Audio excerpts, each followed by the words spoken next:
오늘은 성령 강림 주일입니다. 오늘 성령 강림 주일 교회에 오신 여러분들을 주님의 이름으로 축복합니다. 성령 강림 주일은 교회가 탄생한 날입니다. 그래서 교회 절기에서는 중요한 날이죠. 우리가 오늘 이렇게 모일 수 있었던 것은 성령께서 오순절 사건을 통하여서 임하셨을 때 그곳에 모였던 사람들이 이제 교회가 되었던 것을 우리가 성경을 통해서 알 수 있습니다. 이 자리에 있는 여러분들도 이 오순절의 후예들이고 또 교회의 역사에 속에 있는 그러한 사람들인 것을 여러분들이 기억하시기를 바랍니다. 저는 이런 생각을 했습니다. 천국에 가서 어느 목사님이 정말 살면서 개척교회만 하신 목사님인 거예요. 근데 그 개척교회라는 게 쉽지가 않잖아요. 그래서 천국에 올라가서 믿음의 선조들을 만났는데 믿음의 선조들이 그 목사님 보고 야, 우리도 그때 다 개척이었어 라고 이야기하면서 그 초대교회의 그때 상황과 우리도 그때 너희들과 같았어 그런 어떤 이야기를 그러면서 개척했던 목사님이 그 안에 위로를 받고 야, 천국에서 하나님의 역사가 하나님도 이러한 사람들을 통해서 이루어졌구나 하는 그러한 어떤 위로를 받았다 라는 그러한 스토리가 갑자기 생각이 났습니다.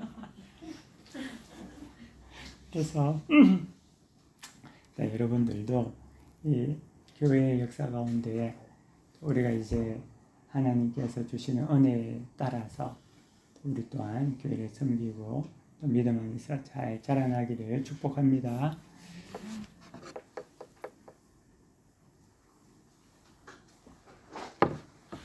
오늘은 요한복음 11장 1절부터 본문을 정했는데 여러분들이 읽은 본문 말씀보다는 훨씬 긴 내용의 11장 전체 내용을 여러분들이 한번 생각하시면서 말씀을 보시면 되겠습니다.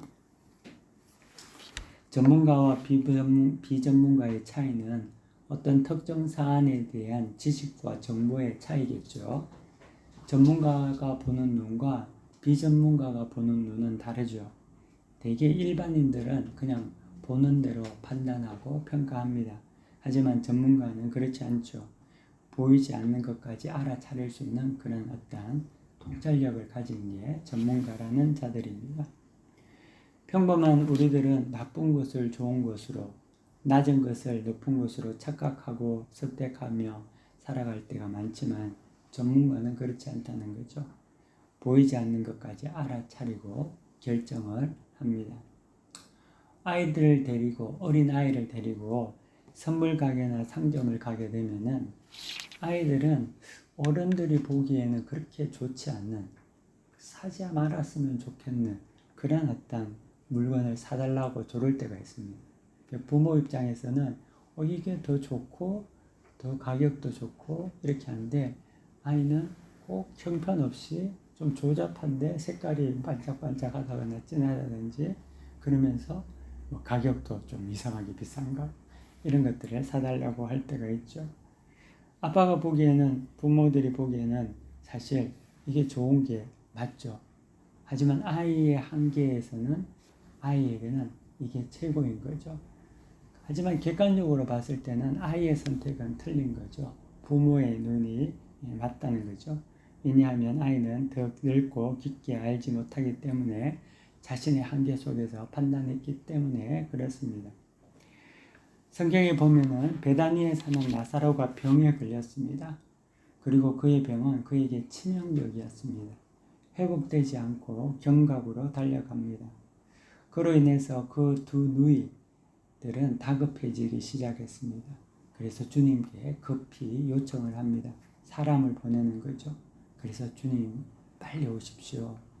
오라버니가 지금 많이 아프니까 빨리 오셔서 고쳐주세요 라고 요청을 했습니다. 하지만 주님은 그 요청에 즉각적으로 반응하시지 않습니다. 나사로가 병들었다는 소식을 전해 듣고도 주님은 이틀이나 그곳에 더 유하신 후에 이제 찾아가신다는 거죠. 주님이 나사로와 또 그 두 여동생들을 사랑하지 않아서 그러시는 건 아니겠죠. 아니면 주님이 그때 막 너무 바쁘셔서 복음 사역 때문에 물고기들 오병이어의 사역 같은 그런 것 다시 막 하신다고 바빠서 말씀을 가르친다고 바쁘셔서 내려가지 못하셨을까? 그렇지 않다는 거죠. 주님은 의도적으로 내려가지 않고 있다는 겁니다. 예수님은 나사로와 그 자매인 마르다, 마리아를 참 사랑하셨음에도 불구하고 그들의 요청을 듣지 않으시고 기다리게 하신다는 데 있습니다. 사실 병든 사람을 앞에 두고 지체하는 것처럼 답답한 거 없습니다. 응급실에서 난동을 부리는 환자라든지 보호자들을 보면은 대개 의사나 의료진들이 제때 빨리 와서 치료해 주지 않는다는 이유 때문에 그런 일이 일어나지 않습니까? 어떤 사람은 뭐 병원에서 의자를 던지기도 하고 아파서 왔는데 고쳐주지 않는다고 해서 그런 어떤 사고가 일어나죠. 그럴 때 보면 이 사람이 아픈 사람 만나 싶을 정도로 힘이 넘쳐나죠. 그런데 이런 어떤 그 류의 기다림, 아플 때의 어떤 사람을 기다리는 그 기다림은 굉장히 힘들고 어려운 기다림이죠. 한국은 그래도 이제 유럽하고 달라서 뭐 빨리 한다고 하지만 우리가 있는 크로아티아 같은 경우는 여러분들이 병원을 혹시나 가보셨다면 아시겠지만 굉장히 오래 기다려야 합니다. 기본적으로 한 2시간은 기본 기다리고 이제 어떨 때는 더 많이 기다리고 또 이제 검사를 받으려면은 뭐 한 몇 개월 더 기다려야 되고 그런 어떤 것들이 다반사라는 거죠. 그래서 위급한 환자들에게는 그렇게 큰 도움을 주지 못할 때가 있습니다. 근데 오늘 성경 본문에 나타나시는 주님의 지체하심이 마치 병원에서 의사가 늦게 오는 것 같이 그런 어떤 지체하심일까? 그렇지는 않다는 거죠. 주님이 지체하신 것은 전혀 다른 이유가 있었다는 겁니다. 그것은 마치 아빠가 아이보다 더 잘하는 그 아빠가 그 다른 지식을 가지고 있는 것처럼 전문가가 일반인보다 더 많은 지식을 가지고 있는 것처럼 그 안에서 그 지혜와 같은 것이었다는 거죠. 하지만 아직 그런 지식, 그런 어떤 영적인 지식이 없는 마리아와 마르다에게는 예수님의 지각이라는 것은 굉장히 두렵고 답답한 그리고 어려운 상황일 수밖에 없었다는 거죠. 나사로가 병들었을 때 주님은 이렇게 말씀하셨습니다. 이 병은 죽을 병이 아니다. 그리고 이 병은 하나님의 영광을 위한 병이다. 그리고 세 번째, 하나님의 아들이 이로 말미암아 영광을 받게 하려 하시는 것이다. 라고 이렇게 말씀하시죠. 이미 주님은 이 병의 이유를 알고 계셨다는 거죠. 근데 문제는 나머지 사람들은 모른다는 데 있습니다. 그러므로 주님의 지체하심을 모르는 자들에게는 두려움이었지만 사실 그 예수님의 지체하심을 알고 보면은 가장 놀라운 역사를 이루기 위한 어떻게 보면 그 하나님의 놀라운 기적을 일으키는 태동의 비료와 같은 그러한 시간들이었죠. 더 기다리면 기다릴수록 놀라운 역사를 모두가 보게 되는 그러한 어떤 기다림이고 지체였다는 겁니다. 단지 마리아 마르다는 몰랐다는 것뿐이죠.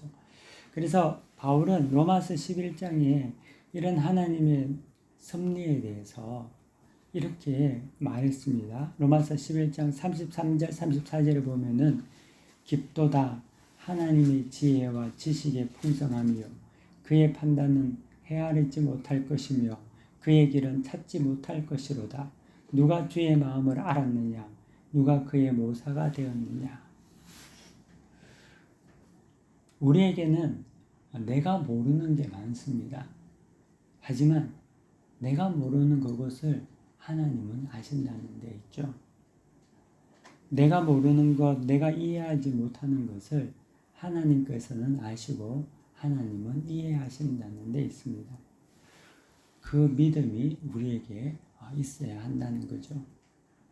되게 많은 사람들이 내가 알지 못하는 것, 내가 이해할 수 없는 상황들이 일어날 때 굉장히 고통스러워하고 원망하고 하나님을 의심하게 됩니다. 하지만 내가 모른다고 해서, 내가 이해할 수 없다고 해서 하나님도 모르고 하나님도 이해하지 못하는 것은 아니라는 거죠.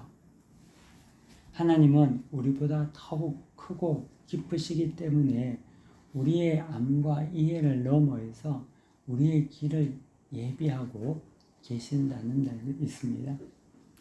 우리는 우리가 보는 한계 속에서 하나님을 판단하고 하나님을 묻고 두려는 경향이 많습니다.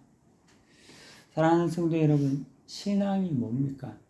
신앙이라는 것은 보지 못하는 것을 믿는 거죠. 그것을 소망하는 것입니다.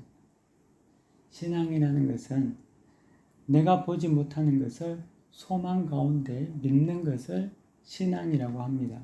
이 말은 내가 가지고 있는 나의 한계를 벗어나서 내가 볼 수 없는 것, 마치 주님이 오지 않는 그 상황 속에서 하나님의 역사를 기대하면서 신뢰하는 것, 이것이 신앙이라는 거죠. 그 무한한 하나님의 한계에 뛰어들어가는 것, 이것이 믿음이고 신앙이라는 것입니다.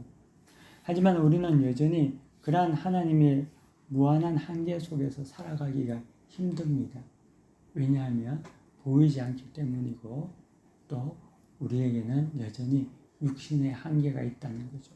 감정적이나 정신적으로나 영적으로나 그런 부분을 이겨낼 수 있는 많은 연약함과 더욱이 사탄의 미혹들이 많습니다.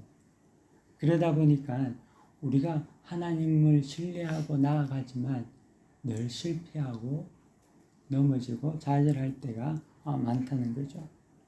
하지만 우리가 오늘 예수님께서 지체하신 것을 보면서 그 분명한 뜻을 우리가 보지 못한 가운데서도 이해하고 믿고 나아가야 한다는 겁니다. 주님의 지체하심은 하나님의 뜻이 얼마나 크고 깊은가를 보여주는 단적인 예였습니다. 주님은 죽은 지 나흘이 된 시체 곁에 오셨습니다. 이 말은 마치 예전에 석혜균 선장이 부상을 당하셨을 때 이국종 교수가 날아가서 치료하듯이 막 응급 환자를 구하기 위해서 그런 의료진이 간 것이 아니죠. 예수님은 이미 죽은 지 나흘이 돼서 시체에서 냄새가 나는 그런 소망이 없는 완전히 상황이 종료된 곳으로 주님이 가셨다는 거죠. 그곳은 모든 사람들이 보기에는 희망이 없는 곳이었습니다. 그냥 깜깜한 곳이었다는 거죠. 그냥 죽었다. 그것이 끝이었다는 겁니다. 전혀 아무것도 보이는 게 없는 상황이었다는 거죠. 이미 나사로는 죽어 있었고 뷔페에서 썩은 냄새가 나고 조문객들이 와서 장사는 다 치웠고 더 이상 이제는 소망이 없는 자리에 예수님께서 오셨다는 겁니다. 그리고 그 소망이 없는 곳에서 예수님은 나사로를 살리십니다. 죽은 나사로를 살려주신다는 거죠. 철저하게 인간이 가지고 있는 그 한계를 무너뜨리신다는 거죠. 그리고 우리의 인간의 생각을 철저하게 다 내려놓게 하신다는 데 있습니다. 육신의 한계에 사로잡혀 있던 모든 자들에게 육신이 아닌 창조주 하나님의 방법이 무엇인지를 보여주심으로써 더 이상 육신의 생각에 머물러 있지 말라. 그 한계에 잡혀 있지 말라. 라고 주님은 보여주신다는 거죠. 그것이 주님께서 기다리게 하셨던 이유였다는 겁니다. 우리는 하나님을 신뢰해야 합니다. 하나님의 기쁜 뜻을 신뢰해야 합니다. 오늘 성경이 우리에게 주는 메시지는 하나님의 기쁜 뜻을 신뢰하라는 겁니다. 근데 우리는 이제 항상 얕은 물에서 이제 수영을 하니까 찰랑찰랑 발만 담그고 있다가 보니까 또는 물에 이제 들어가도 그냥 허우적허우적 수영하는 수준이다 보니까 깊은 곳을 못 들어가잖아요. 근데 그 깊은 스쿠버 다이빙을 하는 같이 깊은 곳에 들어가면 또 다른 세상이 있는데 하나님의 기쁜 뜻은 우리가 찰랑찰랑하는 그 물가에서는 이해하기 힘든 그러한 어떤 세상이라는 거죠. 그것은 반드시 우리에게 믿음을 요구하는 그러한 세계입니다. 하나님은 여러분들에게 성령을 통하여서 그 믿음을 허락하여 주시고 초청을 하신다는 데 있습니다. 그러므로 우리는 우리의 지경, 우리의 한계를 넘어서 하나님의 깊은 뜻, 하나님의 한계로 나아가야 합니다. 우리가 있는 모든 상황과 환경, 또 우리에 있는 모든 부딪히는 어떤 관계, 그 속에서 여러분들이 여러분 안의 생각에서 매여 있는 것이 아니라 그것을 깨고 하나님의 한계, 하나님을 기대해야 한다는 거죠. 하나님께 소망을 둬야 한다는 거죠. 왜냐하면 하나님은 그의 백성을, 그의 자녀를 예수 그리스도의 피값으로 사실 정도로 사랑하셨기 때문에 그렇습니다. 여러분을 그만큼 사랑하셨다는 거예요. 우리는 인간적인 눈에만 갇혀서 막연하게 살아가는 것이 아니라 하나님의 기쁜 뜻을 신뢰하고 인내하고 마침내 소망이 이루어지는 것을 경험하며 살아가야 할 줄 믿습니다. 사랑하는 성도 여러분, 우리가 알지 못하는 하나님의 기쁜 뜻을 신뢰합시다. 여러분 자신 속에 얽매여 살지 말고 하나님의 뜻을 믿고 소망을 이루시는 여러분 모두가 되시기를 간절히 축원합니다. 우리 다 함께 말씀을 생각하면서 잠시 기도하는 시간을 갖도록 하겠습니다.